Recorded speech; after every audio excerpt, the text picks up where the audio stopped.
आज मैं आपको बताने जा रही हूँ दुनिया के सबसे अनोखे और रहस्यमयी पक्षी के बारे में, जिसका नाम ककाकपो है। क्या आप जानते हैं कि ककाकपो वो तोता है जो उड़ नहीं सकता? जी हाँ, ये सच है। ककाकपो धरती पर हजारों साल पहले आया था और ये सिर्फ न्यूजीलैंड में ही पाया जाता है। ककाकपो उड़ नहीं सकता, लेकिन जमीन पर मीलों चल सकता है और पेड़ों पर भी चढ़ सकता है। इसका वजन होता है करीब 4 किलो, यानी दुनिया का सबसे भारी तोता होता है। ये रात को निकलता है और दिन में सोता है। ककाकपो धरती पर लगभग 2 से 3 करोड़ साल पहले आया था।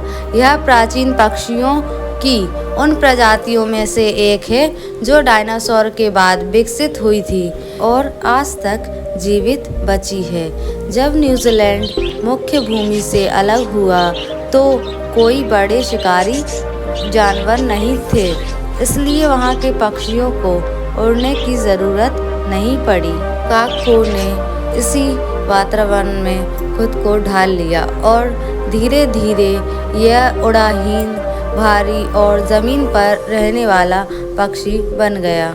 इसीलिए ककाकपो को उड़ने की ज़रूरत ही नहीं पड़ी। वक्त के साथ इसके पंख छोटे हो गए और उड़ने की ताकत खत्म हो गई, लेकिन ये उड़ता नहीं है तो चलता बहुत तेज है। ज़मीन पर पेड़ों की जड़ों के बीच यह चुपचाप चलता है। कभी कभी ये पेड़ों पर चढ़ भी जाता है बिना उड़ान के।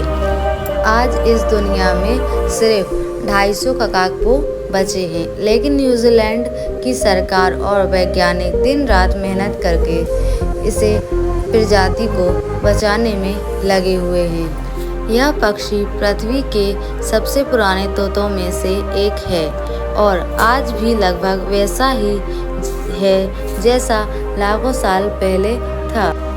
इसलिए इसे लिविंग फॉसिल भी कहते हैं। हमारे रहस्यमयी वर्ल्ड को सब्सक्राइब करें और लाइक करें। ककाकपो की उम्र इंसानों की तरह लंबी होती है। एक ककाकपो 60 से 90 साल तक जी सकता है और कुछ तो इससे भी ज़्यादा जी जाते हैं। यानी ये पक्षी अपने जीवन में कई पीढ़ियाँ देख लेते हैं। जब नर ककाकपो को प्यार होता है तो वो जंगल में बैठकर गहरी बूम बूम जैसी आवाज़ निकालता है।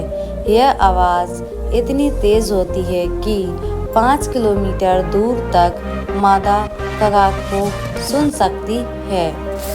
1970 के दशक में ककाकपो लगभग विलुप्त हो चुके थे। उस समय केवल कुछ ही नर बचे थे। अब आती है वो बात जो ककाकपो को सबसे अलग बनाती है, जिसका प्रजनन तरीका हर 2 साल से 4 साल में एक बार मादा ककाकपो अंडे देती है। लेकिन उससे पहले नर ककाकपो मादा ककाकपो को बुलाने के लिए जंगल में बैठकर लगातार बूम बूम जैसी गहरी आवाज़ निकालता है। इस आवाज़ में इतनी ताकत होती है कि मादा ककाकपो 5 किलोमीटर दूर से सुन सकती है। यह आवाज़ सिर्फ एक ध्वनि नहीं, यह एक प्यार का सिग्नल है।